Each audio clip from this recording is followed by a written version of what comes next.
I was elbow deep in bread dough when my mother walked into the kitchen, her face wearing that expression I'd grown to dread, the one that meant she and Dad had been discussing my future again. "Anna," she started, wringing her hands in her apron, "your father and I have been thinking." I kept kneading, letting the familiar motion ground me. The morning sunlight streamed through the cafe's windows, catching on the copper fixtures I'd carefully chosen when I'd renovated this place. Every detail of Sweet Dreams Bakery and Cafe had my fingerprints on it, from the vintage-inspired wallpaper to the carefully curated menu of artisanal breads and pastries. "Let me guess," I said, trying to keep my voice steady. "It's about James taking over." She brightened, seemingly relieved that she wouldn't have to break the news herself. "Yes. You know how he's been struggling since losing his job at the investment firm. Your father thinks this would be perfect for him. He has an MBA, after all." I laughed, but there was no humor in it.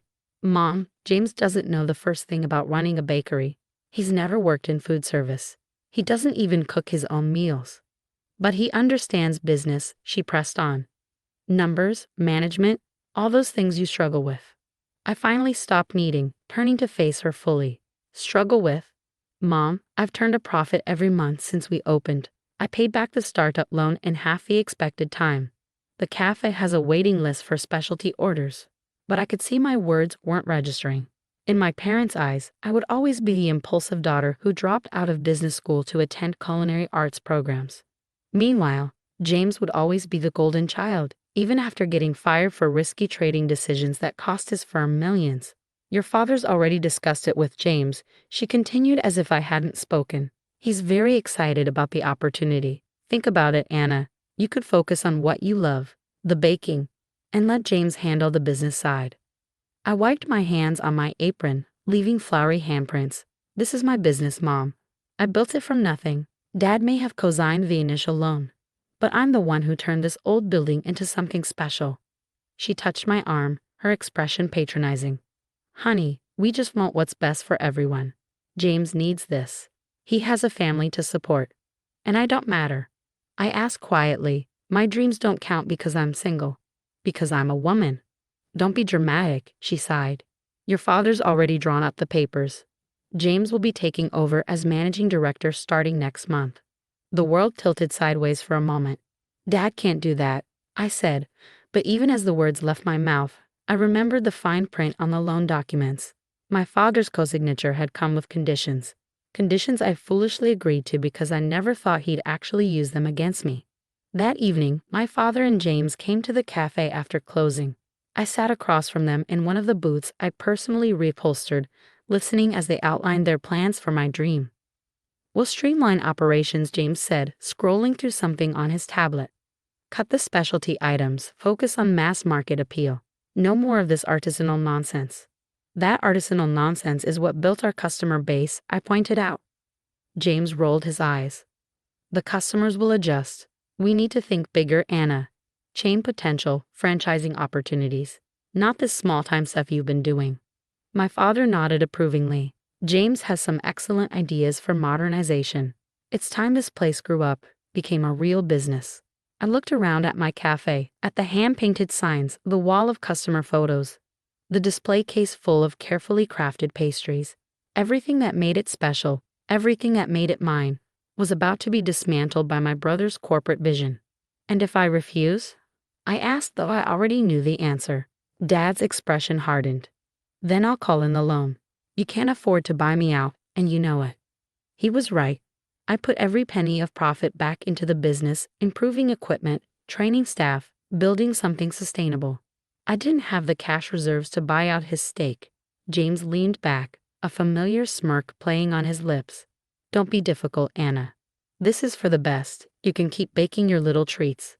Leave the real business to someone who understands it." I stood up slowly, reached into my pocket, and pulled out my keys. The keychain was a small copper whisk, a gift from my first employee on our opening day. I set them on the table with a soft clink. "Go ahead," I said, my voice surprisingly calm. "Take it. Since you're the man of the family, you must know better than me." James snatched up the keys immediately. Dad started saying something about how I was being sensible, but I was already walking away. I pushed through the kitchen doors one last time, running my hand along the industrial mixer I'd saved 3 months to buy. Then I grabbed my bag from the office and left through the back door. They didn't know about the photos I'd been taking, documenting every detail of the cafe's operations. They didn't know about the copies I'd made of all our recipes, supplier contracts, and customer records. And they definitely didn't know about the new business plan I'd been quietly developing ever since James first started hinting about helping with the cafe. I'd learned one thing from growing up with James. When he wanted something, he usually got it, and then he usually destroyed it. So I prepared for this moment, gathering everything I'd need to start over when the inevitable happened. As I drove home that night, I didn't cry. Instead, I started counting the days until James would prove exactly why this had been a terrible idea. I didn't have to wait long. The changes started immediately. James wasted no time implementing his vision for Sweet Dreams. First, he fired Maria, my head pastry chef who had been with me since opening day. Too expensive, he said. Then he replaced our carefully sourced ingredients with cheaper alternatives and cut our signature items in favor of mass-produced pastries from a commercial supplier. I watched it all from a distance, getting updates from Lucy, one of the baristas who still texted me regularly. The artisan bread program I built, replaced with par-baked frozen loaves. The vintage decor, stripped away for generic modern fixtures. The loyal customers who'd supported us from the beginning, slowly stopping coming as the quality plummeted and prices rose. He's installed TV screens everywhere, Lucy texted one day, playing advertisements on loop. The place looks like a fast food chain now. I didn't respond, but I saved the message along with all the others. Each update was another piece of evidence that I filed away carefully, knowing they would be useful soon. 3 months after James took over, my mother called. The numbers are concerning, she said hesitantly. James says it's just growing pains, but your father is worried. Would you consider coming back, just to help smooth things over? No, I said simply and hung up. Instead, I focused on my plan. I'd taken a job at another bakery across town, working the early morning shift. The owner, Margaret, had been in the business for 30 years and became something of a mentor to me. She understood what I was going through. She'd lost her first bakery to her ex-husband years ago. Men like your brother, she said one morning as we shaped croissants side by side.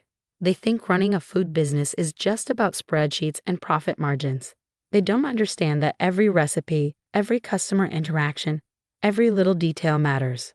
She was right. James saw the cafe as just another business venture, something to be optimized and scaled. He didn't understand that our customers came for more than just coffee and pastries. They came for the experience, the personal touch, the quality that couldn't be mass-produced. 4 months in, the cafe's reputation was in shambles. The local food blog that had once named us Best Bakery in Boston published a scathing review of the changes. Regular customers took to social media to express their disappointment. James' response was to hire a PR firm and offer discount coupons, throwing good money after bad. 5 months in, suppliers started calling me. Your brother's behind on payments, they said. Is everything okay over there? I took notes of every call, every complaint, building my case piece by piece. Then, exactly 6 months after James took over, my father showed up at my apartment. He looked older than I remembered, worry lines etched deep in his face. We need to talk, he said. I let him in, but didn't offer him anything. The last time I'd offered him something I'd baked, he'd given it to James to sell. The cafe is in trouble, he admitted, sinking into my couch. James, he's made some mistakes. The bank is threatening to foreclose. I waited, saying nothing. We need your help, Anna. The customers keep asking for you. The staff is threatening to quit. Even your mother can see we made a terrible mistake. And James? What does he say? Dad's expression darkened. He's already moved on. Says the market wasn't right, the location was wrong, some nonsense about economic conditions. He's looking at starting a cryptocurrency company now. Of course he was.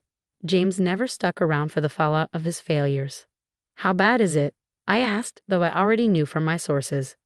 Bad. We're 3 months behind on the loan payments. Suppliers are demanding cash up front. The health inspector cited us for violations last week. We're weeks away from having to close permanently. I walked to my desk and pulled out a thick folder.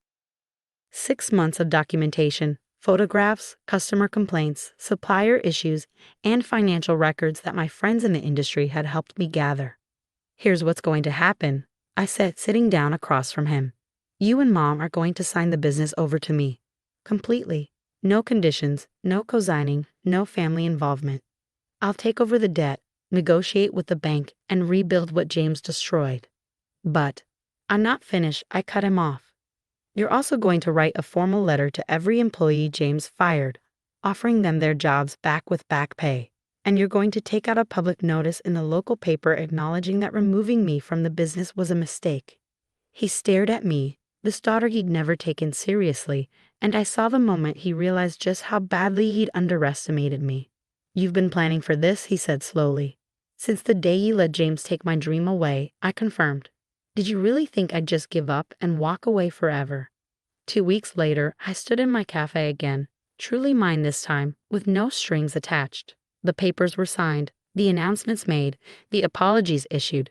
Maria was back in the kitchen, already working on bringing back our signature items. Lucy and the other staff members were reinstalling the vintage decor they carefully stored away. The local food blog published a new article, "Sweet Dreams Returns to Its Roots. Original owner takes back the reins." Our old customers started coming back, drawn by the smell of fresh baked bread and the promise of restoration. My mother stopped by on our first day back under my management. She stood awkwardly by the counter, watching as I decorated a wedding cake, something James had deemed unprofitable and eliminated. "I'm sorry," she said finally. "We should have trusted you. Should have seen what you were capable of." I finished piping a delicate sugar flower before responding. "Yes, you should have. And James? Will you ever forgive him?" I thought about my brother, already moved on to his next venture, leaving others to clean up his mess as usual. "James did me a favor," I said finally. "He showed me exactly how strong I am, how much I'm capable of, and he showed you exactly why you should have believed in me in the first place." She nodded slowly and left. I went back to my cake, to my kitchen, to my dream that I'd fought so hard to reclaim. A year later, Sweet Dreams was thriving again. The loan was being paid off steadily, our reputation restored and enhanced. I'd even opened a small baking school in the space next door, teaching others the skills I'd worked so hard to master. James never came back to the cafe. Last I heard, his cryptocurrency venture had failed and he was looking into house flipping. But I kept his corporate makeover photos prominently displayed in my office, a reminder that sometimes you have to lose something to truly appreciate how hard you'll fight to get it back. Yesterday, a young woman came into the cafe for a job interview. She was fresh out of culinary school, passionate about baking, eager to learn. She reminded me of myself at that age. "My brother says I'm wasting my time," she told me nervously. "Says I should get a real job in business." I smiled, thinking of the journey that had brought me here. "Let me tell you a story," I said, "about a baker who lost everything to her brother's business sense, and how she got it all back, and then